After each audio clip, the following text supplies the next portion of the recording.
దేవుని నామానికి వందనాలు. కూడొచ్చిన ప్రజలందరికీ నాకు వందనాలు. నా పేరు మత్స్యకుమారి, మా ఆయన పేరు ఆనందరావు. నేను హుకుంపేట మండలం నుంచి వచ్చాము. మా ఊరు రంగశిల. ఓకే. మా సాక్ష్యం ఏమంటే, మాకు పెళ్ళి 7 సంవత్సరాలు అయిందండి. 7 సంవత్సరాలు. ఓకే. 7 సంవత్సరాలు అయింది కానీ పిల్లలు లేరు. అమ్మా. ఎన్నో నాటు మందులు కూడా తిన్నామండి. ఓకే. నాటు మందులు తిన్నాము, హాస్పిటల్ చుట్టూ కూడా తిరిగాము. అమ్మా. ఎన్నో హాస్పిటల్ మందులు కూడా తిన్నాము కానీ ఏ ప్రయోజనం లేదు. 2022 గుడ్ ఫ్రైడే రోజున బెల్లంపల్లి వెళ్ళాం మేము. ఎప్పుడు వచ్చారమ్మా? Good Friday 2022. ఓకే, చెప్పండి. సాటర్డే హీలింగ్ ప్రేయర్ లో ఏకీభవించామండి మేము. అమ్మా. ఏకీభవించిన తర్వాత డాడీ అన్నారు, 1 year కెల్లా మీ చేతిలో పాప గాని బాబు గాని కవల పిల్లలు గాని ఉంటారని చెప్పారు. అలాగే 2023 సంవత్సరంలోకెల్లా నా చేతిలో పాప పుట్టిందండి. Praise the lord.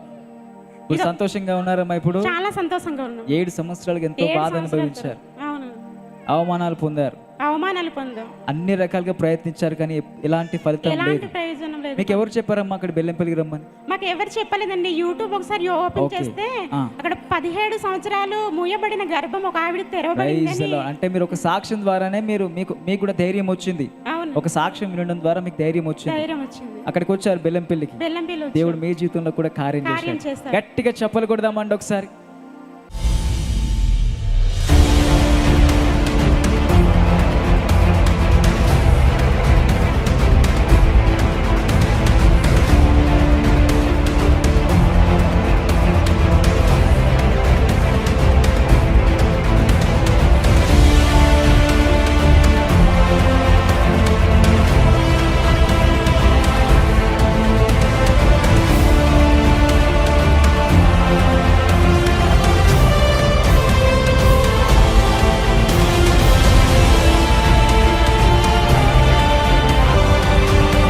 ముఖ్యంగా శనివారం ఎప్పుడు కూడా బెల్లంపల్లి రావాలి. శనివారం రండి. సువార్త ఉజ్జీవ సభ సాయంత్రం బెల్లంపల్లిలో 6 నుంచి 9 వ్యక్తిగతంగా ప్రే చేయించుకోవచ్చు. ఆదివారం బెల్లంపల్లిలో మొదటి ఆరాధనలో దైవజనులు ఉంటారు.